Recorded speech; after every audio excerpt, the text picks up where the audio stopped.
The Complete History of Germany, from Ancient Tribes to Modern Powerhouse. Introduction. Imagine a land where mighty warriors defied the greatest empire of antiquity, where emperors ruled half of Europe, where a single monk challenged the most powerful institution in the world, and where modern warfare was born in fire and destruction. This is Germany. Over the next hour, we'll embark on an extraordinary journey through 2,000 years of German history.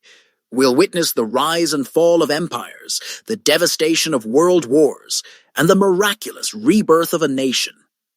This is not just history. This is the story that shaped our modern world. The Germanic tribes, early tribal society. Long before Germany existed as a nation, the dense forests of Central Europe were home to fierce tribal peoples. Unlike their Roman neighbors to the south, these Germanic tribes lived in small farming communities, worshipped nature gods like Woden and Donar, and valued personal freedom above all else. The Roman historian Tacitus gave us our first detailed account of these tribes in his work Germania, describing them as tall, blue-eyed warriors who drank heavily, gambled obsessively, and settled disputes through single combat. Clash with Rome.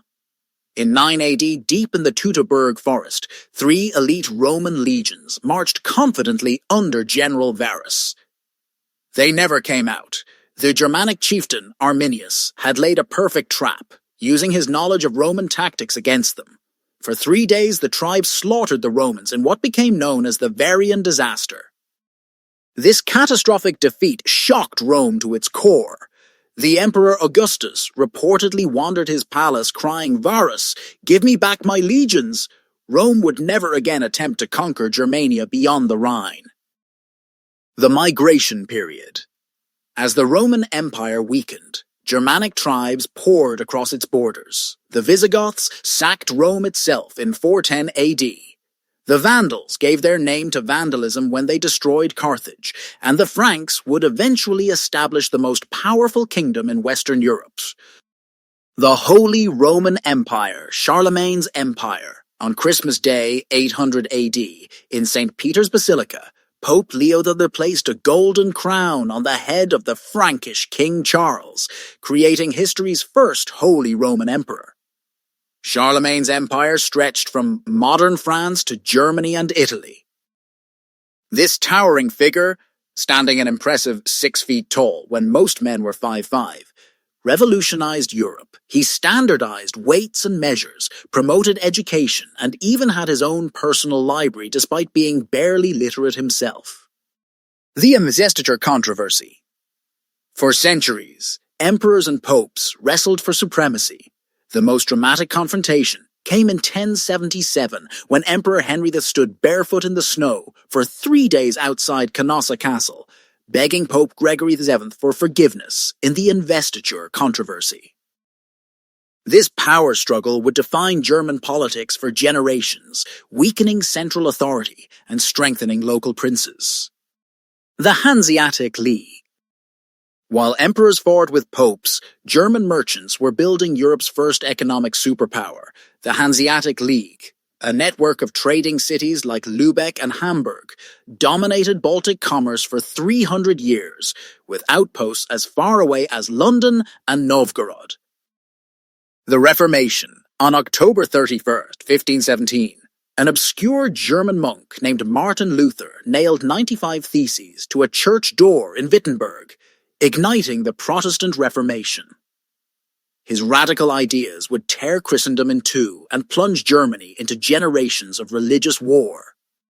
The Age of Prussia. Rise of Brandenburg Prussia. From the ashes of the 30 Years' War, 1618 to 1648, which killed nearly 20% of Germany's population, a new power emerged.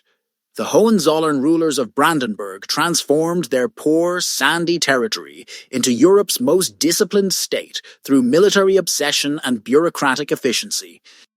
Frederick the Great. Frederick II, philosopher, composer, and military genius, embodied Prussia's contradictions. He wrote flute sonatas and hosted Voltaire, but also launched daring wars that made Prussia a great power. His victory at Rossbach in 1757, defeating an army twice his size, became legendary. Napoleonic Wars. Prussia suffered humiliating defeat at Jena in 1806, but reformed under leaders like Scharnhorst and Gneisenau. The War of Liberation, 1813–1815, saw Prussia help defeat Napoleon, with Blücher's timely arrival at Waterloo securing Wellington's victory. Unification and Empire, Bismarck's masterpiece.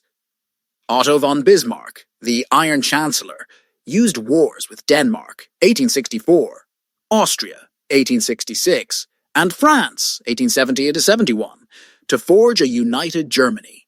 His brilliant diplomacy isolated each enemy before striking. The proclamation of the German Empire at Versailles' Hall of Mirrors in 1871 was history's ultimate irony. Wilhelmina Germany. Kaiser Wilhelm II's reckless foreign policy alienated Britain and Russia. Germany's naval arms race and support for Austria-Hungary after Franz Ferdinand's assassination in 1914 made war inevitable. The World Wars Segment 1. World War I. The Schlieffen Plan's failure doomed Germany to a two-front war. Despite brilliant tactics like at Tannenberg, the British blockade slowly strangled Germany. The 1918 Spring Offensive, Germany's last gamble, came agonizingly close to success before collapsing. Weimar Republic. The Treaty of Versailles' harsh terms created lasting resentment. Hyperinflation in 1923 saw people carrying money in wheelbarrows. Brief cultural flowering in the Golden Twenties gave way to economic collapse after 1929. Nazi Germany. Hitler's rise exploited democratic weaknesses. The Night of Long Knives, 1934. Nuremberg Laws, 1935. And Kristallnacht, 1938, revealed the regime's true nature. Blitzkrieg victories from 1939–41 gave way to catastrophic defeats at Stalingrad and Normandy. Divided Germany and reunification, occupation and division. The 1945 Potsdam Conference divided Germany into four zones. Berlin's 1948 blockade and airlift showed Cold War tensions. The 1961 Berlin Wall became communism's most visible failure. Economic miracles. West Germany's Wirtschaftswunder saw rapid reconstruction under Adenauer and Erhard. The 1957 Treaty of Rome made Germany a founding EEC member. The Peaceful Revolution. In 1989, East German protests grew from small prayers at Leipzig's St. Nicholas Church to mass demonstrations. When a confused official announced immediate border opening on November 9th, ecstatic crowds tore down the wall with bare hands. Conclusion: Germany today. From the ashes of war, Germany has become Europe's economic engine and a champion of democracy. Its history reminds us that even the deepest divisions can heal, and that nations can reinvent themselves. What lessons does Germany's turbulent past hold for our globalized world? How do we balance national identity with international cooperation? The answers may shape our common future. If you found this journey through German history compelling, please like, share, and subscribe. Let us know in the comments which historical period fascinates you most. Until our next exploration of history's great stories, auf Wiedersehen!